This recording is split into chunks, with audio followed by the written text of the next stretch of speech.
সর্বপ্রথমে না এই ভিডিওটা দেখে নিন। তোলাবাজির অভিযোগে পুলিশের জালে মলয় ঘটক ঘনিষ্ঠ আসানসোলের আইএনটিটিইউসি নেতা, তৃণমূলের শ্রমিক সংগঠনের নেতা রাজু আলুবালিয়া গ্রেপ্তার। দেখেছেন কিভাবে চুরি, দুর্নীতি, তোলাবাজির দায়ে কোমরে দড়ি পড়েছে।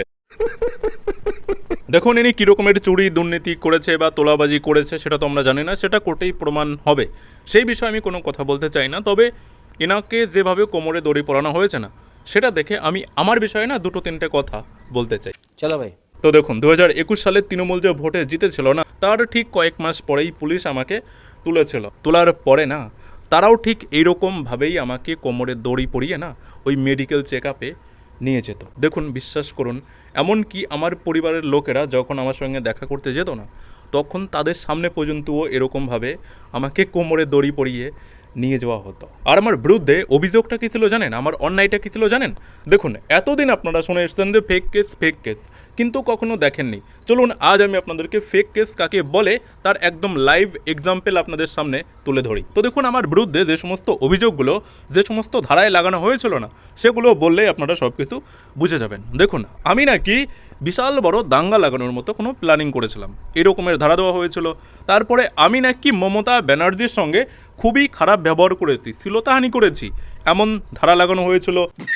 তারপরে আমি নাকি কোর্টের, মানে একবার ভাবুন, আমি নাকি কোর্টের অর্ডার পর্যন্ত নকল করেছি।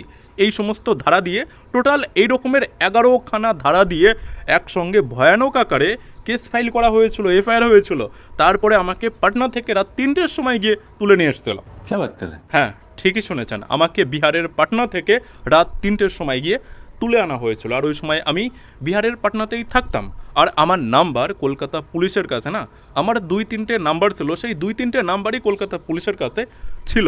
তারা একবার আমাকে ফোন পর্যন্ত করে বলেনি, নোটিশ তো দূরের কথা, যদি তারা একবার ফোন করেও বলতো না যে তোমার বিরুদ্ধে বা তোর বিরুদ্ধে এরকমের কেস হয়েছে, তোকে থানায় আসতে হবে বা মানে আত্মসমর্পণ করতে হবে, আমি তাহলেও করে দিতাম। কিন্তু আমাকে কোনো নোটিশ দেওয়া হয়নি, কোনো রকমের ফোন করে জানানো হয়নি।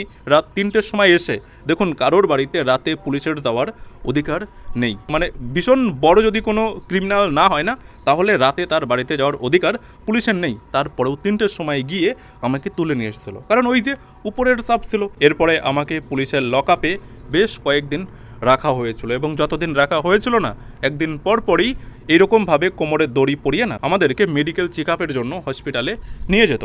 এই যে এনাকে দেখে নিচে যার ভিডিও দেখতে পাচ্ছ, ওনার এই ভিডিও দেখে না আমার পুরোনো দিনের কথাগুলো না একটু মনে পড়ে গেল। তাই জাস্ট ব্যাপারটা হালকা করে শেয়ার করলাম। সব কিছু আরও শেয়ার করব, তবে সেই সময় আসুক।